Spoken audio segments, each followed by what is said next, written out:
So as you're aware, I put the feelers out about story time, about sharing my life, not as a victim, but someone who spent her life trying to avoid being that victim, placed in that silence, not wanting to be a burden, not wanting to upset another.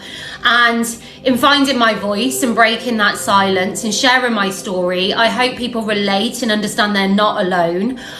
I also understand, although it's triggering and can be upsetting, if we don't go there, then what is there?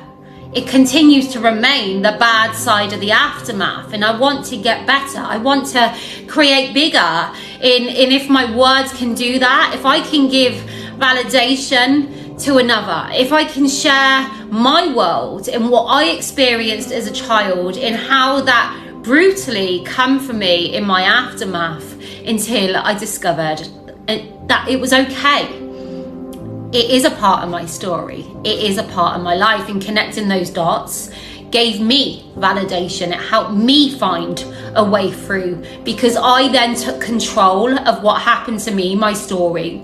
And I'm going to read a part of my book now, and I'm just going to select moments which really shine through the realities of domestic abuse and what that does to you, that regime on alert constantly, in how that impacts you over any bruise that will heal in time. This is the long game of that regime that we once knew. And when I read this, I assure you that I am fine, and I will just carry on with my day, because that did happen to me at a time or place, but I've moved past that, and there's been no bigger validation in accepting and understanding in order for me to grow bigger than that. So I feel actually empowered by doing this, and I hope by people seeing me feel that they can feel empowered by taking control of their own story and being able to segregate the two, helping them to live in the now rather than a place they once knew. But naturally it comes with a trigger warning, because my life is a trigger warning.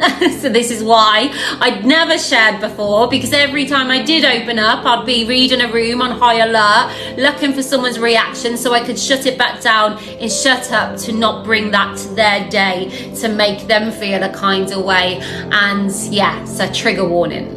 And this I call the baton, and I call it the baton because it's that moment in a relay where you hand over for someone else to take over. And for me, the baton took a more sinister turn for when my oldest sibling got out and escaped, teen pregnancy pending, because it was just a way to get away. And then it was that realization that the older sibling that once looked after us, I had to step into that role and take that baton to look after my younger brother when it went off. And that realization of, yay, I get my own bedroom, that good feeling soon ensued with a bad, and the good v bad that we battle.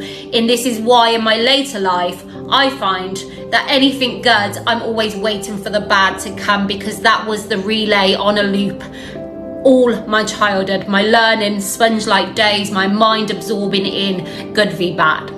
Look at her. I remember a beam of light shining down on her face through that glass pane front door. Across the coat rack she was shoved against. With a blink of an eye he dragged her back in, as if he had just wanted to show her off to us like a trophy, a win. His abused, scared wife, our mom.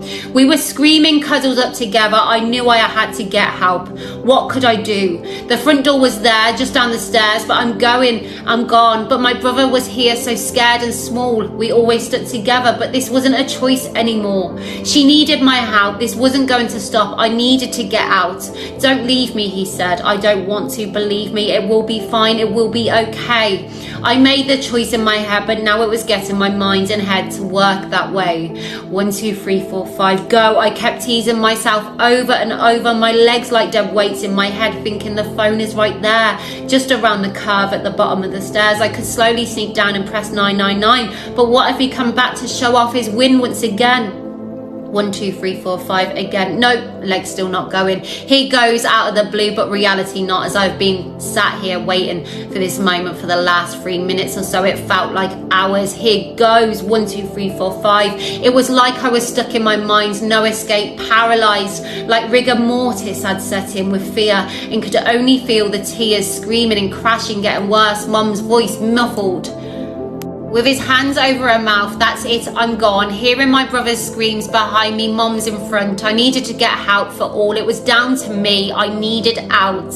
My legs could not go any faster, just like my home, one extreme to another. Stood still and scared to move. Next minute, like an athlete heading towards the finish line, a different kind of adrenaline propelling us forward, mind. This was for safety, this was for calm, this was for my mum's life and for my brother not to be harmed. But I left him in this place to face this alone. I had not decided a plan in my head, but right here in this moment, my fight or flight had chosen the front door. I felt the pins and needles on the left side of my body as I passed the living room door. In fear, he would hear and could drag me in. They transferred up to my right hand as I tried to pull the latch. Please don't hear me, please don't get me.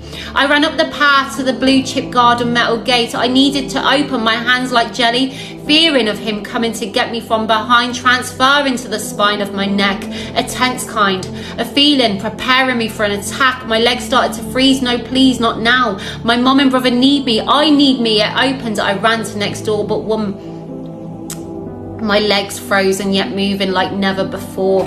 Fast, but a feeling of slow motion. My friend's house, banging on their side porch. She was there, no parents home. She was a tad older, but I needed and wanted her mom. I did not want to face this no more. I wanted someone to change this and make the decision for me. I was just a little girl. Why me? Why this? Ring the police, Vic. I needed help. The police ring. It was almost like I was speaking in slow motion and the words were not coming out. Maybe I was speaking a different language, maybe one I only had with my siblings. She couldn't understand what I needed with my eyes. Oh no, he is still there. I left him, my brother behind, and my mom. A surge of adrenaline came over my body. She was on the phone to the police. I was still here in fear.